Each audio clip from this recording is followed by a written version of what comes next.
Welcome back, everybody. We appreciate your patience as we made that quick switch, but we're here. We're getting ready for the draft of game number 4. Legacy Esports 9 are on the cusp of locking their tickets to semifinals, and Conduit Esports Copers have a lot of ground to make up. They have to win these next 2 games in a row if they want to make it that far. Yeah, for sure. I mean, last time we saw it was mostly draft, in my opinion. I don't even think they played that bad. It was just a rough one. So as long as we see a more typical draft that's a little bit more normal for them, it should be a lot easier of a time. So I expect them to at least put up a better showing in this one. They're all, now we're getting game 4. Fearless is a major consideration. Many champions off the table, and if we're sitting with the same locked bans, last time Talia made it out, I expect that champion to be pretty good in that scenario. Yeah, I don't know. I'm pretty curious to see. We haven't seen stuff like Akali. We did see Victor get banned as well last time. But with the mid lane prio, I kind of expect these champions to get locked in earlier than second rotation. Stuff like Orianna especially really comes to mind. Your jungler pool is also a little bit weird. You still have Dr. Mundo that you can kind of leverage in the jungle. Xin Zhao has also slipped through a lot of these pick and ban phases. He's been nerfed like here and there, but I think he's still relatively good. I am seeing that it looks like Legacy Esports 9 is going to be on the red side this time around, so they're staying on the same sides as we saw last game. And I'm wondering, will Conduit go for that same kind of, hey, we don't have to ban Mel, maybe we can first pick it, and we can look to use that, leverage that as an advantage to, in the mid lane. Maybe we don't have to ban out as many mid laners because Mel just kind of has good matchups. Yeah, that definitely is something that they could look to do. But I could see also Conduit saying, okay, we're going to call your bluff. We should probably ban Mel in that scenario. Or if they have a counter pickup, up their sleeves, they could always leverage that as well. I expect to see some sort of crazy carry jungler. I mean, we saw Viego in the last one. I mean, who's the better carry jungler, if not Mundo? I mean, we saw him at Worlds. That guy was undefeated. He was undefeated. Can't say much about that one. We could see something like a Diana, for instance. That is something that got picked last week, and I think it could be potentially pretty good. Yone, also another mid laner that we don't really see too much. But yeah, I mean, with the current state of the bans, I just assume it'll be an early mid laner, but you could most likely see a jungler. Jarvan has been banned every game. I wouldn't be shocked if we saw either Jarvan or Xin Zhao first banned or first picked, depending on which one does get banned. I imagine there's a possibility of seeing Mundo, but I think that's also dependent on whether or not either jungler has been playing a lot of it. It's just a matter of what they actually want to prioritize. And it's a matter of what they want to ban out. I think the bans generally around Game 4, Game 5 of a Fearless do start to change because so many of the priority picks are taken out. So I'm hoping we see a change in the bans at the very least, but we're going to have to wait and see. I mean, yeah, the hope is, okay, we slam Orianna, or if Mel somehow gets through, I guess you could pick that too. But, it's, I don't know, it's kind of chalking up that way, especially considering how these teams have been liking to play. I feel like Orianna fits both of their kind of methodologies for playing the game pretty well. These teams like to scrap. You could go for it as well. Other 80 carries, I guess you could first pick instead. Yunara has been unseen through this draft phase. Yeah, Yunara, you could pick like a... if you're crazy, you go a Braum Corki. Not Braum Corki, Braum Kog'Maw. Yeah, I guess you could go something like a Sivir or a Zeri as well. That's not the worst first pick. Zeri's also up and available. You remember when that champion used to be pick or ban? Zeri Yumi versus... not Lucian Nami, but it was like Jinx Lulu, Zeri Yumi every single game. Remember before Fearless existed, when we were just okay seeing the same like 10 or 12 champions in every single like best of 3, best of 5? It's interesting when it's the best players, but when it's like, not just Chovy or Faker, like you do want to see some variety. I'm going to be honest, even with the best players, I want to see some variety. I was watching VODs of previous Worlds and looking at highlights from them, and it was so strange to me to see them just run back the same draft every single time. It felt so bizarre. And we're running back the same bans here every single time, too. So is Conduit banning Mel, is the question. Mel and then Talia. No, Volibear. They want the Mel okay. first pick. So now the question is, do L9 ban it, or are they confident that they have the counterpick for it? I know I mentioned that the matchups are generally good. There is one pretty bad matchup for Mel if they end up grabbing it first here, but I don't think Conduit wants to give it to Potato given how well they've been performing this series. So I feel like they have to take the Mel, almost assuredly. Yeah, Mel, I mean, yeah. You could if they got it, play Anivia right now. Just slam Anivia. Not even kidding. That's very powerful into Mel. So I could see that being pretty good, but it's just going to be the Oriana. We're going for full standard. Makes a lot of sense. Does pretty well into Mel as well. So you won't have to deal with it too much. Now, what is the kind of pair up for the Oriana? It's going to be the Mundo. We did talk about this being kind of the premier jungler that's still left. For Mundo. Now you have an engage issue. You need to find something to actually go for the full engage here. Kasante is out in the top side. A lot of the engage supports are also gone. You're missing Nautilus. You don't have Bard. You don't have Rel. You have Alistar potentially if you want that one. Braum if you're thinking that L9 is going to draft aggressive and play for an engage. But you can also grab the Zinzao that we were talking about earlier. I don't know how I feel about it versus the Mundo, though. I worry that Conduit is just not going to have enough damage to take out the Mundo. I think a Rakan here is pretty decent, honestly, and just kind of forcing down the Zeri and the Zinzao to have a much harder time in this one. Yunara is going to be the lock-in. Makes a lot of sense. So yeah, they're going to be banning out a lot of the supportive champions for the Zeri. Luckily, Lulu is already off the table. Lulu's already gone, and Karma. So Melio gets banned. Do you ban Soraka just because you think they might play an Enchanter here? Or do you ban something like that Rakan you were talking about? I think it's more likely that they're going to want to pick the Rakan, but no, they just ban it away. They say, we don't want it either, so just going to have to ban that away. And that really does leave the pool kind of constricted. You have stuff like Nami, I guess. I kind of hate it. Nami, Alistar, Braum are still available. Zillion's still up. I think Zillion for Conduit would actually go crazy if they're willing to pick a tank top for Joss. But they haven't shown that willingness in these drafts. So I think L9, yeah, they just pick engage and they say, all right, Conduit, what do you have? What are you going to do? Yeah, I mean, there isn't that many good counter picks into Alistar anyways anymore. Rakan is usually a good pick. Yeah, but it's going to be the Braum lockup here. So we have a very much, a lot of safety here for the Zeri. What is the top lane pick here? I'm looking across the table. Not the biggest amount of peel. But they want some protection. They just want to protect the Zeri composition. You got a Mel, you got a Gragas, you got a Braum. And yeah, now that's the issue is will you have enough damage to get through the Mundo and the Alistar and the Aatrox? Yeah. Now you have an Aatrox to deal with as well. I'm not 100% certain how I feel about the Aatrox, but also this L9 composition was kind of lacking for damage, so I think a carry top laner does work well for them. But we've seen Rainy just kind of on tank duty for a lot of this series. So it's just going to be a matter of, are they willing to give up those resources and throw them towards top lane? Is Living Phoenix going to be okay not taking 6 kills in a game? Yeah.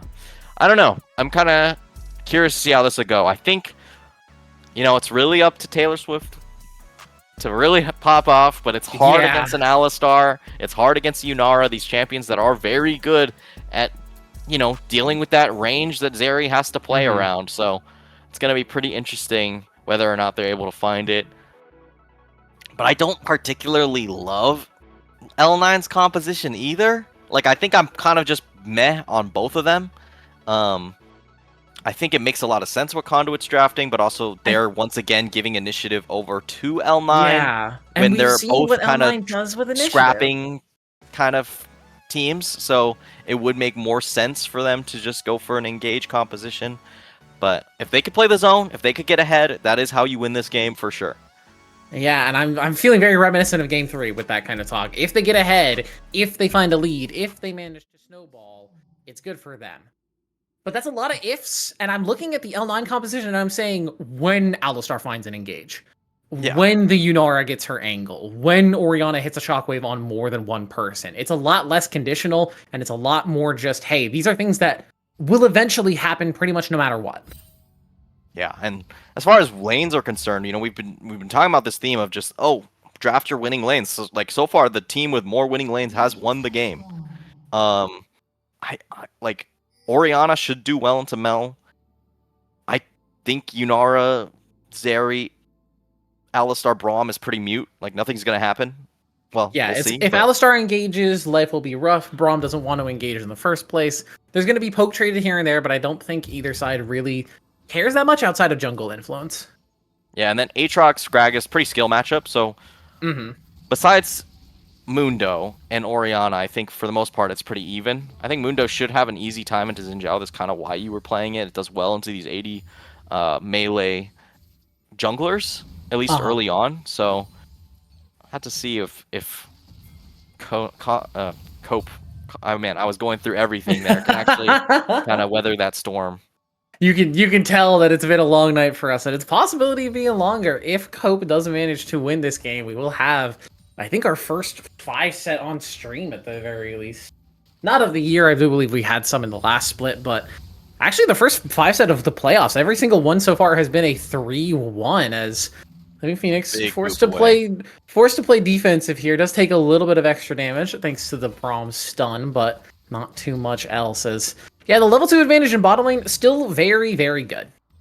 Yeah, that was actually a huge boop away there from Living Phoenix. I think the lane would have been terrible if Dead Body actually got stunned there. So good awareness there to keep your 80 carry in a healthy position going into the level 2. Across the map, I mean, this should be pretty easy farming for the Aatrox. Generally, Aatrox should have some sort of kill angle around level 5 into this Gragas, but that is assuming the best. As Joss gets a nice trade here. Minion unfortunately blocking out.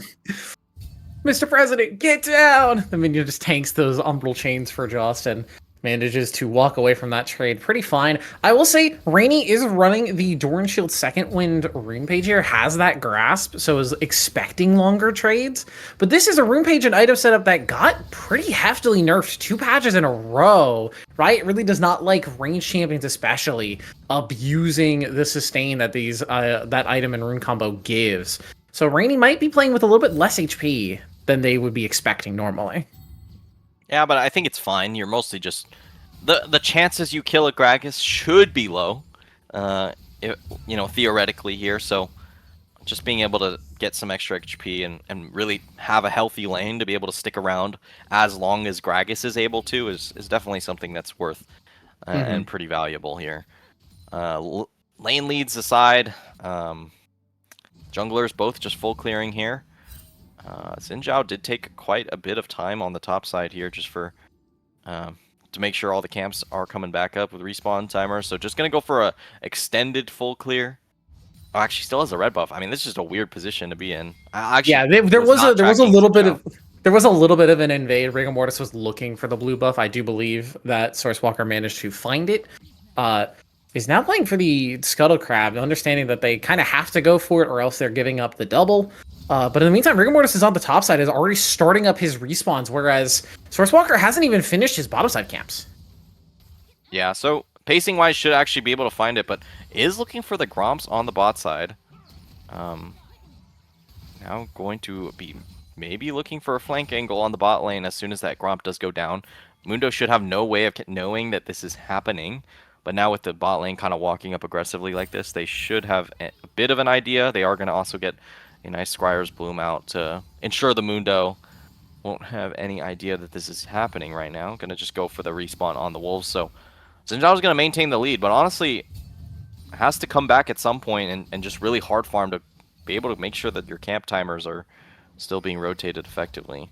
Yeah, the invade working out for Sourcewalker, but at the same time, Rigor Mortis is just up in XP currently, as that's solo kills for both Cope solo laners. The Mel finds Potato with the Golden Eclipse, and Joss with a nice flash will find Rainy. Wow. I mean, was it a nice flash, or did I just see Rainy just think he was outside of the turret range and then press Q? Flash headbutt in from Living Phoenix. Boops just in a way, but now Living Phoenix is the one in trouble. That's just 3 quick kills over to Cope, and now Deadbody and Rigor Mortis are on the run. Rigor Mortis doesn't have the level 6 yet, uses the zap to get a little bit of extra health, but it's just not enough. Now Midnight has rotated over as well. Deadbody is forced to flash away, will barely survive the overwhelm, not doing enough. Taylor Swift, though, does not want to let them escape, is chasing them down, has the flash. Flashes forward, but Deadbody flashes away as well. Manages to survive the barrier as well. Everything expended to keep the Yunara alive. And it's suddenly looking a heck of a lot worse for L9 than it was a minute ago. Yeah, that's pretty big wins here for the side of Conduit. You know, and Xin Zhao has a lot of camps to just kind of grab up here too, so the gold lead should blossom even more. Nice boop into the charged up Bomba, Q. little combo. Joss now potentially looking for a trade back. Rainy does have the World Ender, is going to be able to sustain up a lot, but how much sustain can you really have? Q3 on the wave, not on to the Gragas. Does have that body slam away, gets away from the Umbral Chains with Rigor Mortis in the area, does not want to try their luck. Nice little combo there from Joss, but it doesn't end up finding too much value. Yeah, a bit of a classic there. Little bomba. Does a good job to at least, you know, zone out the Aatrox, make it so he has to go for a reset here. The phase rush, definitely a good call. Makes it a lot harder for Aatrox to actually land the abilities as we get a replay here on exactly what happened in the top lane. So we're going to see some trolling right now. Okay. Wow, yeah, that's... Yeah. Oh! Yikes. And then mid lane here. Just doesn't respect the mel damage. That ability, I feel like, might be a little overtuned. I feel like crazy? It doesn't do damage up until the point it kills you. Because if you and just it get always hit by kills you, I feel. I don't know. I've played against plenty of Mels where it just feels like, oh, she's ulting, but I'm over like a third HP, so I don't feel threatened. But then there's times where it's like, oh, Mel's ulting and I'm at half HP. Well, I'm dead. Unfortunate. Yeah, that definitely is what it feels like. Xin Zhao now also walking to invade the blue buff yet again. Does have a vision on this one, but with Midnight lurking behind, Sourcewalker won't get this purely for free, as we are going to get a little bit of a skirmish here over this blue buff.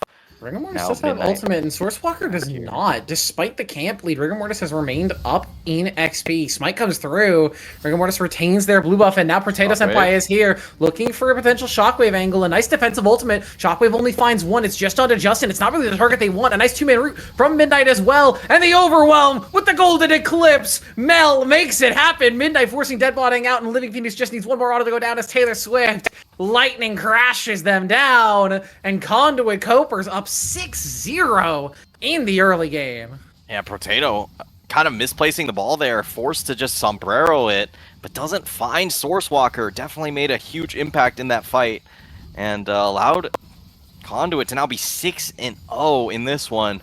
The goal lead not as large as you would expect for a 6-0 game, but definitely the tempo is much further in their favor. Yeah, this is, I think, what they were expecting and what they were playing for in Game 3 with that very aggressive Renekton draft that we saw.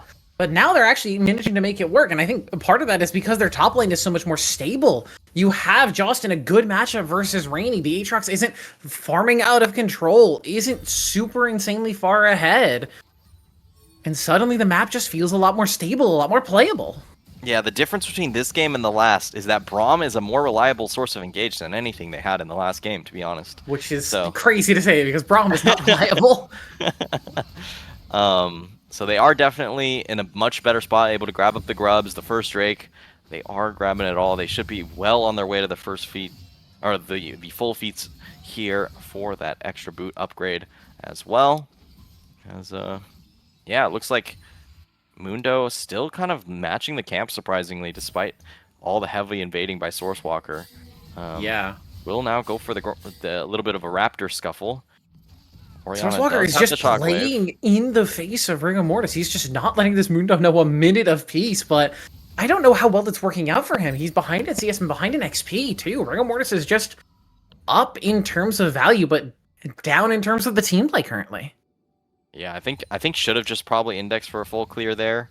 You would be well on your way towards that bot side where you could potentially see a dive from the Mundo right now onto this Gragas. Of course, it is very risky to dive a Gragas, but you know it would be weak side. Look at what's happening to Rainy right now in the top side. Yeah, forced out from under their own turret, backing at tier 2 is just not the place you want your Aatrox to be. And I think this is a similar spot where we saw the Renekton in Game 1 as teleport in from Rainy there. On their face. I'm shocked that they don't stay to try and make that play as Deadbotting gets cast in, but doesn't manage to find too much extra damage there. The Gragas base damage is pretty good, but it's not going to kill you at full HP with just the Catalyst.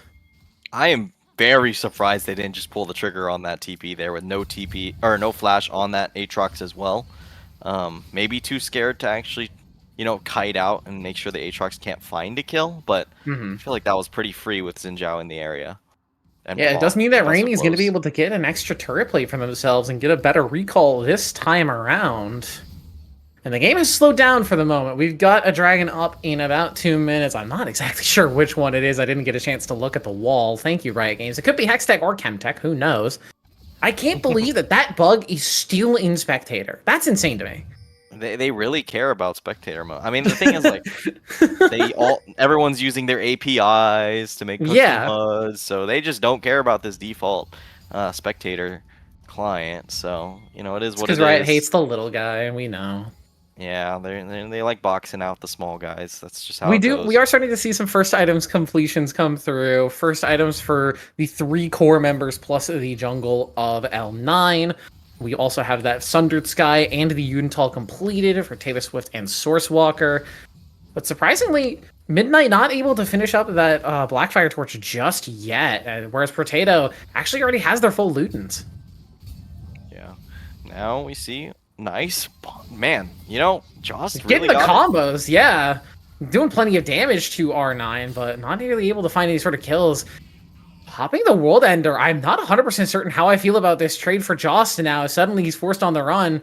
Yeah, Rainy getting plenty of damage down and the healing back up. So I think just using the ultimate for tempo here. Just making sure that Jost is forced in an uncomfortable spot. Yeah, does end up dodging away on that last Q, which probably would have hurt. Midnight now walking back towards the mid wave after giving a little peek towards the bot side, but nothing to be found there. Sourcewalker once again on the blue buff on respawn. This time going to be able to grab it up as Mundo is not in the area.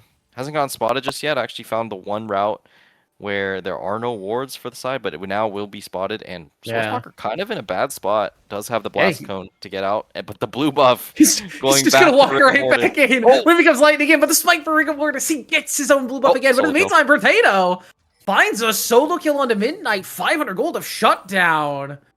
Over to the mid laner of L9. Nicely found there for a Potato. That was I'm curious how that happened, but Midnight probably just not respecting it. Ends up burning the flash as well, so bit of a flash trade, and that means Dragon will go the way of L9 despite the early kills. It's still looking pretty good for them. Individual chem tech, it's pretty important, and Cope does not want to give it up. They want to get themselves at least to be ready to soul point. Sourcewalker just running straight into Rigor Mortis, but he's just gonna die! Bursted out by Potato, and now Living Phoenix with a great 2-man engage! Deadbotting is transcended as he continues the fight forward. Living Phoenix takes plenty of damage, but he is unbreakable! Deadbotting finds a double kill, and L9 back on top! Now that's well, they just threw the entire game. That's pretty good. Now L9 just in the driver's seat, able to grab up this Chemtech Drake. Yeah, I'm not entirely sure what they were planning there. Look, I don't make this joke very often, but Sourcewalker really checked the PayPal, said, all right, give L9 this dragon, and ran straight into Rigor Mortis and Potato. I don't know what happened there. Yeah, Rainy also going to be able to grab up this top lane turret. Just going to use the end. I mean, this is you're dead. World Leader, I mean, with the extra movement speed, might be able to walk out, but now with the Golden Eclipse, pop goes the Darkin. Midnight says goodbye. Like, I swear that thing always kills. I don't know.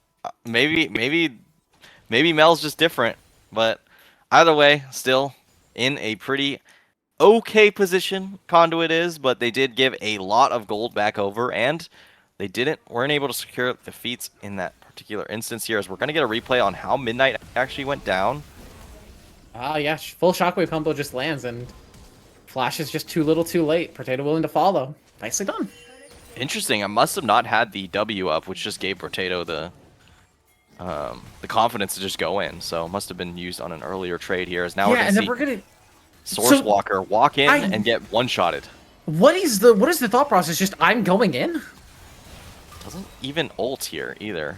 Like, if you can maybe get away from some of the damage there if you just ult immediately, and then this is the power of the Alistar versus a non-engaged composition. You get to determine exactly when you want to actually go in without much of a response here in Deadbotting, just claiming up 600 gold like it's nothing. And now your lead that was on the Zeri is kind of just mute. It's pretty even here in the bot lane. So, I mean, it's looking good for L9. They're up about 700 gold, so they put themselves in a good spot. And I think, in all honesty, they have the scaling advantage. The Yunara, the Mundo, the Aatrox, these are champions that you cannot underestimate going into the late game. So yeah, there is it's also the not getting Zeri and the easier. Mel that you have to be aware of. If you are on L9, if these champions stay alive for more than a couple seconds in a fight, you're going to be eating a lot of damage. Yeah, as soon as Mundo gets to index off of the HP and start going resistances is really when he becomes immortal. Mm-hmm. Joss Even procs now, their it's phase kind of hard to rush. kill him. Joss taking some damage, Mundo in the area, nothing too crazy. Just kind of making sure the Aatrox has some free time trading. Alistar's going to spot out Sourcewalker on this Krugs as well.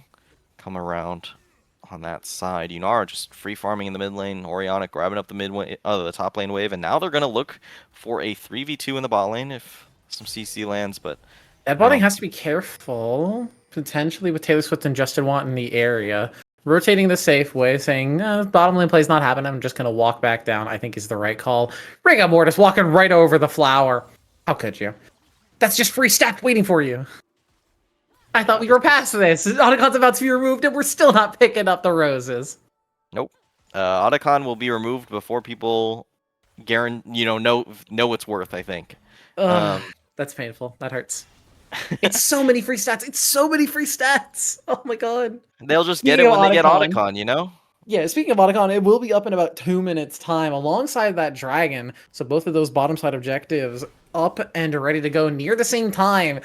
And when these two objectives spawn at the same time in the same place, things happen that I cannot describe. Teams just do not know how to act. You know, we had an Otacon throw in the last game, but it didn't matter. And, if something happens before this Otacon, i.e. a dragon and a team fight win for L9, it might not even matter if they throw Otacon again in this one. But we'll have to see. I mean, Conduit's still in an okay position where they can find a team fight win with, if L9 is disjointed, they can really get bursted down with the Braum as well as the Xin Zhao. But Sourcewalker has to play careful, not exactly as powerful as you expect, considering how the very early game where he stole away a couple camps went. Yeah, and now he's down about 30 CS to the Mundo. Granted, Rigor Mortis hasn't gotten a ton of stacks on the Heartsteel, so he's not incredibly far ahead. But just the CS lead and the XP lead that Rigor Mortis has just means that he's gotten so much of a lead early on in this game. And his team was weathering the storm. I don't think very well for the most part, but turned it around pretty darn quick with that team fight on the Dragon side. Yeah, Rigor Mortis is able to walk up for free. Doesn't have any Warmogs or any real resistances at all. He's got a red buff. He doesn't care. He's just able to sustain. Earth Herald taken by Taylor Swift and immediately hops out, says, yeah, no, that's a bad idea. I'm getting out the car. Good call, Taylor Swift. You're not old enough to drive yet. Potato is just in the area. They are trying to kill this Rift Herald, but it's not going to come true. Rift Herald is going to get a charge. Sourcewalker looking for the engage on a Potato. Doesn't manage to find it. Herald gets the charge off. I keep wanting to say Otacon, but that's not Otacon. That's Rift Herald. Other side of the map. Dragon has spawned up. Otacon up in about 10 seconds. Rainy looking for an engage over the wall. Finds Justin Watt, but the chains don't pull him back over. The teams are just posturing around mid lane currently, looking to jockey for position to try and get the mid lane priority so they can have the Dragon and the Otacon. As I think Deadbotting is starting up the Dragon. At the very least, he's looking at it. Yeah, he started it up. So now it's on Conduit. Can they manage to find a way in now that they're without their AD carry? Potato immediately forced to lose flashes. Josh gets a combo in. But the Dragon is still being taken down. Yunara is just free hitting this. Cope have to pull the trigger or else they're just going to lose it for free. Potato finds a shockwave onto two. Sourcewalker gets in, but Potato's able to walk out, but the overwhelm! Golden Eclipse down from Midnight takes him out. Unstoppable and unbreakable is Living Phoenix, but not unCCable. Doing plenty of damage as Taylor Swift. They'll manage to take that one out. In the meantime, Deadbotting finally finishes off the Dragon. So they lose two, but they'll keep Dragon. But now they have Otacon to worry about. Justin Watt looking to get on top of Rigor Mortis, but Mundo's pretty quick, and he kind of goes where he pleases, so he's going to be able to walk out from that one. But now the Otacon start from Conduit. Is it another Otacon throw? Potato's up in 15, doesn't have teleport. Living Phoenix up in 10, he does have teleport. Their HP's kind of low. This is very scary. Aatrox has Yeah, flash as well. plus the Otacon Shred. Rainy has the World Ender. Deadbotting has the ability to transcend themselves. This is a dangerous fight. They're going to look to engage instead. Deadbotting flashes out from the cask, but Rigamortis has already found Jost. Taylor Swift taking plenty of damage onto the front line. Justin Watt also taking a ton. The Otacon Shred is there. It's doing so much damage. Down goes Cope. L9, stand strong. Take the dragon. Take the Otacon. Oh boy, this is looking pretty rough here for Conduit. I don't know if they have many more opportunities with this Otacon also going down as well. Oh boy. Yeah, I think it was just a little brave. Like, a lot of poke did come through from particularly Potato before he went down. And then they commit for the Otacon afterwards. It just reeks of desperation. We have to remember, Otacon isn't a dragon. It's a Baron. Yeah, here we go. Get a replay here. You see, just playing the line here very well here. And they're just taking so much free damage. And Midnight can't even be there because Otacon would kill him. So it's just free damage coming through. And then Otacon just tearing them up on the back end of the fight there. Deadbotting just free firing. No worry at all. 3-0-3 right now. Looking extremely good in this one. Oriana now on the top side. Should be pretty chill here. 2 minutes 34 before the Baron comes up. They need to find something for Conduit here, but we talked about it being an issue. They just don't draft engage in these kinds of games, so they don't have the easy go buttons that you can normally rely on. Their engage is hoping that Jost gets a good explosive cask, but that's a hope and a dream. That's a disengage ability. Yeah, that's disengage. Well, I mean, they're Conduit copers. That's kind of their whole shtick. I'd hope to see less coping, you know? that is all I'll say there. You're coping if you're thinking you're getting less coping out of the Conduit copers. I'm going to stop saying cope before it starts to become a word that is no longer real to me. Yeah. In the meantime, Rigamortis just doing as he pleases. He walks forward, he hits a man, and he walks away. That's Mundo, baby. Yeah, throwing some check-in books at the opponents. Hit him with a whole briefcase. Sourcewalker just looking to pressure out Potato. Does not have flash, still from that last play. But Taylor Swift, ooh, scary when Rigamortis is right there, but manages to get out. Justin Watt does not get hit by the Umbral Chains. Has the Unbreakable as well, so we'll manage to get out of that damage. Just found an angle. This is maybe their best chance. You have the moon... Yeah, but it's on the Mundo. They're going to manage to CC him up. He's going to take plenty of damage, but he's got the ultimate. He's going to start healing up immediately afterwards, and now Jost is on the run. In the meantime, Deadbotting is untouched on the backline, and Rainy now putting pressure down to the Taylor Swift. They found one. They found two. A double kill over to Deadbotting. Rainy solos out the AD carry thanks to a little help from Living Phoenix. Jost will fall at the end of the fight. And L9, despite being flanked, turn it on the flankers. Yeah, and it's feeling a little futile. I think they needed to wait just a little bit longer. They needed to bait Deadbotting just a slight bit further forward to be able to actually get the engage in from the Gragas, but that wasn't how that turned out. They tried to go onto Rigamortis, but they don't have the burst on a composition like Mel's area. It's just not going to happen. You need to go through at least 2 rotations with the Mel, and it's just not gonna happen here. And now I'm gonna speak my piece on Blackfire Torch a little bit. I truly believe that this item is just bait. I think if Midnight, I understand that Midnight has gotten a lot of kills and is doing a lot of damage to the squishy members, but who else on your team is doing damage to a tank? Because Taylor Swift has opted for crit. They're not going on hit as Rainy looking for a 1v1 here. Taylor Swift already down to half HP. Yeah, Aatrox does a bit of damage. Flash in for Justin, but it doesn't find the Winter's Bite. I'm confident if he had a ultimate there. If he had ultimate there, he was just turning. Yeah, but back to Midnight on the Mel. I think has played really well. I think if they opt for Leandry's plus the Bloodletter's Curse that they've opted for second item here instead of the Blackfire Torch, they can actually kill Rigamortis fairly effectively. You lessen your damage versus squishies, but you have a Zinzao, you have a Roa Gragas, you have a crit Zeri. You'll deal damage to squishies. You don't have Tank Shred on your team. You have no one who can kill this Mundo. It's supposed to be Zeri, but that is a 2-item Zeri at 25 minutes in the game. Definitely not the accelerated Zeri that you come to want. They might just get chased down here. Yeah. Aatrox is already on the flank. Yeah, Conduit finds one, but Rainey really wants to look for this Oh, flank missed the angle. dash. A little worried about stepping too far forward. Still looking for a potential flank as Rigor Mortis just with that blue pet is just chasing them down. Ghost is now on. The Mundo's walking forward menacingly. Glacial Fissure used as disengage as Rigor Mortis is just continuing to walk forward so menacingly. Yeah. This is definitely interesting. I think it's it feels over, right? But there is always the chance. You know, I don't want to count them out because this is their last chance in playoffs, of course. And you know, if they lose this one, they're done for the season. They're going home winless in this one, but it does feel generically quite over. And I don't think, unless there's a massive throw where Rigor Mortis is just not there for some reason, there isn't an easy window.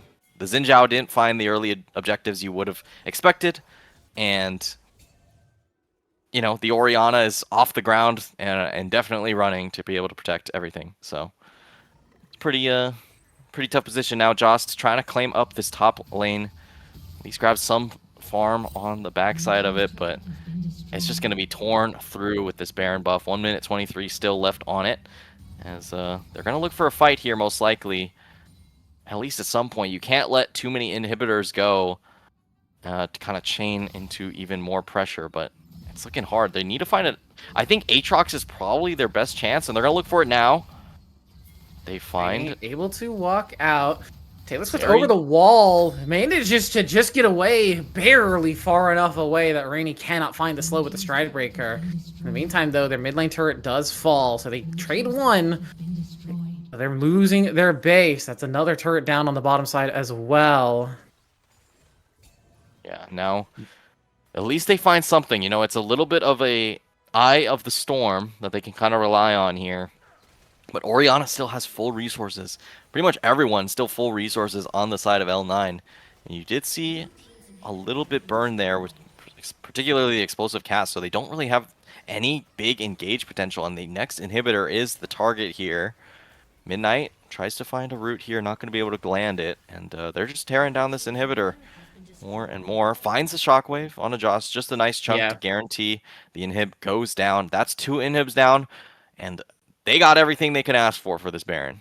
Yeah, Baron buff finding so much value for L9. It feels like they are just playing the game smooth and simple here. They are not trying to overextend. They're not trying to overforce fights. Yeah, Rainey gets picked on top side, but they managed to press the advantages on the other side of the map for it. And that's what you do when you're playing these styles of compositions. You don't have to take every single 5v5. As speaking of taking fights, Rigor Mortis is getting engaged on by Sourcewalker, but now with Rainey in the area, Crescent Guard I don't think is going to do enough. Flash forced out from Sourcewalker. Engage from Living Phoenix, the 3-man pulverize. Rainey finds Sourcewalker. Joss teams to the backline, but not going to find much value back there. Dead Body gets the free autos down. Explosive cast have to use as disengage. Joss forced to burn everything just to escape. In the meantime, Rotatus Senpai finds the shockwave onto one. Taylor Swift goes down. A double kill for the Orianna. Golden Eclipse is burned, but does 0 damage to the tanky members of L9. And this should be the final march down, the end of Conduit Coper's season at the hands of Legacy Esports 9. Yeah, the engage differential there. Just having the ability to go for the go button on that mid lane where they have to struggle with this Xin Zhao to find anything.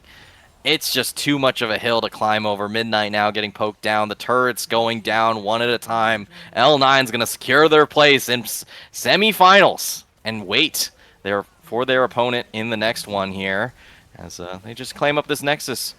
They're playing for a little bit of extra padded stats. Living Phoenix had to throw one more death in there, but a big win for Legacy Esports 9. Like we said, that locks in semifinals for them, and unfortunately, Conduit's season ends there as they fall in Game 4. A valiant effort, but I think for a lot of this series, we were just saying their drafts ended up failing them consistently. You see the damage coming out of Zeri and Mel, but that damage is going into Mundo, going into Alistar, going into Aatrox even, who's out healing a ton of it. Yeah, I think this last draft at least had an opportunity, especially with that early lead they found, but there was just some disconnects in the fighting, and, you know, at the end of the day, a couple thrown fights in a game where you have to stay ahead is going to be enough of a death nail there for Conduit here. But L9, they showed really good team fighting. I think in particular, that is probably their biggest strength. was just finding those team fights. And also, I think their lane assignments were slightly cleaner throughout the course of this series. They were able to catch gold at places where it felt like Conduit was kind of letting up, you know? And they were also cycling their camps better. And, you know, particularly, I think their use of teleport was just more effective as well. So, for the most part, I think L9 deserved that victory, and they're going to move on to the semifinals with a pretty good showing. Only one dropped game in a pretty likely scenario, I think, where it just looked kind of bad from the get-go. So, yeah. Yeah. I think we were a little worried after game 1 with Conduit coming out so strong, but I think Legacy was just kind of using that as a warm-up game. They said, hey, all right, kid gloves are off. We've warmed up. We're back in the swing of things. We're ready to play. And my goodness, they came to play. A 3-1 victory for L9 that kind of, it felt like a 3-0 after a best-of-1 victory from Conduit. It didn't feel like L9 really took the defeat in game 1 as anything other than a minor speed bump. Yeah, and I mean, they're going to be feeling pretty good going into semifinals, no matter who their opponent is. That will be next week, of course. And either then just Akuma one Sabers or final week Iceborne after Inferno. that. Tough competition on the other side of that bracket, so we'll have to see how that ends up. But that's going to be it for us tonight. I want to thank you all so much for joining us. I've been What's Birdie. That's been Golden Gad, our producers. Firstly, Golden, and then Chris Sunga stepping in. And our observer, Loki, making sure that everything runs as smoothly as possible. We appreciate you all for being here again. And we will see you next week for more Titan Esports Vanquisher playoffs action. Have a good night.